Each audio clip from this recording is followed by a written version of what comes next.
आज का हमारा जो टॉपिक है वो है बिल्डिंग ब्लॉक। कंप्यूटर प्रोग्रामिंग के अंदर बिल्डिंग ब्लॉक होता है, क्या होता है? बिल्डिंग ब्लॉक होता है in programming a building block refer to fundamental concept of foundation of programming. जब ये कोई कंप्यूटर प्रोग्राम लिखते हैं या राइट करते हैं या कोई प्रोग्राम बनाते हैं तो उसकी कुछ फाउंडेशंस होती है जिनको या उसकी कुछ शर्त होती है जिनको हम फॉलो करके हम वो प्रोग्राम बनाते हैं। तो उस प्रोग्राम की जो फाउंडेशन होती है उसको फाउंडेशन को हम कहते हैं बिल्डिंग ब्लॉक्स। अब कुछ डिफरेंट टाइप्स के बिल्डिंग ब्लॉक है। बेसिकली आप समझ लें कि कंप्यूटर प्रोग्रामिंग की जो शर्त होती है वही है, इनको हमें फॉलो करके ही अपने जो प्रोग्राम को बनाना होता है। जो सबसे पहला हमारा है वो है डेटा टाइप।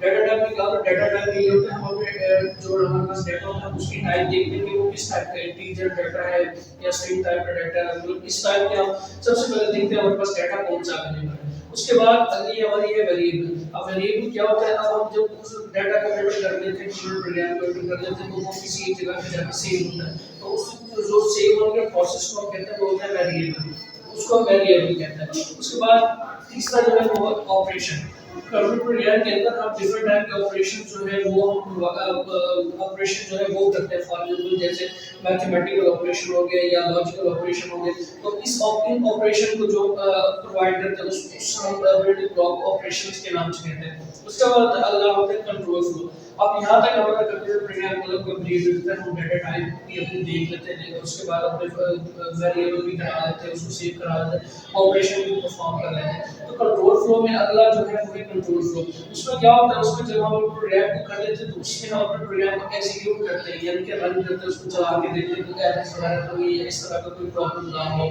उसके बाद जो अगला है वो है फंक्शन। अब फंक्शन क्या है? फंक्शन आप समझ लें ये एक किस्म का एक बिल्डिंग, ये इसके अंदर एक अपनी बिल्डिंग ब्लॉक्स बनी हुई है, यानी कि हम जो फंक्शन को फॉर्म करना चाहते हैं ये उसका एक ब्लॉक है, एक ब्लॉक बना होता है। तो उस जब हम वो ब्लॉक कॉल करते हैं या वो हम फंक्शन कॉल करते हैं तो अपने प्रोग्राम के अंदर वो उसी वक्त जो है उस प्रोग्राम को एग्जीक्यूट कर देते हैं। तो फंक्शन का जो फंक्शंस होते हैं वो यही काम प्रोवाइड करते हैं।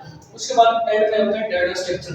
डाटा स्ट्रक्चर का मतलब ये कि हम अपने डाटा को किस स्ट्रक्चर में रखते हैं, यानी कि दो बेसिक स्ट्रक्चर होते हैं।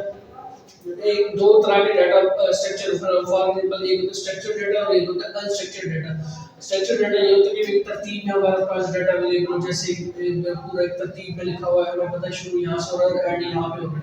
और अनस्ट्रक्चर्ड डाटा वो होता है जिसकी कोई तरतीब ना हो, जिसमें मतलब बहुत सारे डाटा आपस में मिक्स हो रहा हो, ऐसा डाटा मिक्स मौजूद होता है जो हमारे काम का नहीं होता। तो इसमें हम देखते हैं कि हमारा डाटा स्ट्रक्चर और बिल्कुल तरतीब में हो, बिल्कुल एक सेटअप में हो, ताकि हमें पता हो हमारा प्रोग्राम कहाँ से शुरू हो रहा है, कहाँ पे